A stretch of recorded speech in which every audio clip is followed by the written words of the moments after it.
കൊച്ചിയിൽ ഓൺലൈൻ തട്ടിപ്പുകൾ വ്യാപകമാകുന്നുവെന്ന് കണക്കുകൾ. സൈബർ വിഭാഗത്തിന് ഈ വർഷം ലഭിച്ചത് 4000 പരാതികളാണ്. ജോലി വാഗ്ദാനം നൽകിയുള്ള തട്ടിപ്പുകളാണ് അധികവും. കേന്ദ്ര അന്വേഷണ ഏജൻസികളുടെ പേരിലും തട്ടിപ്പുകളുണ്ട്. ഇത്തരത്തിൽ മരട് സ്വദേശിക്ക് നഷ്ടമായത് 9 ലക്ഷം രൂപയാണ്.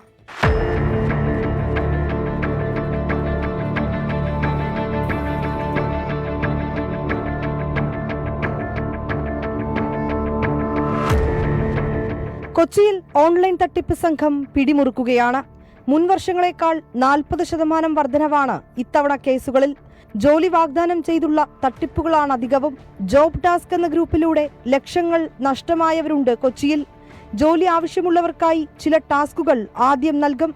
പൂർത്തിയാക്കിയാൽ നിശ്ചിത തുക ലഭിക്കും. പിന്നീട് പേയ്മെന്റ് ടാസ്കുകളാണ്. ഇതിലൂടെയാണ് പണം നഷ്ടമാകുന്നത്. കേന്ദ്ര അന്വേഷണ ഏജൻസികളുടെ പേരിലും തട്ടിപ്പുകൾ നടക്കുന്നുണ്ട്. അനധികൃതമായി തുക അക്കൗണ്ടിലേക്ക് എത്തിയെന്നും വെരിഫിക്കേഷൻ നടത്തണമെന്നും ആവശ്യപ്പെട്ടാണ് തട്ടിപ്പ്. അന്വേഷണ ഏജൻസികളുടെ യൂണിഫോം ധരിച്ച് ഉദ്യോഗസ്ഥർ എന്ന വ്യാജേന തട്ടിപ്പുകാർ വീഡിയോ കോളിലെത്തും.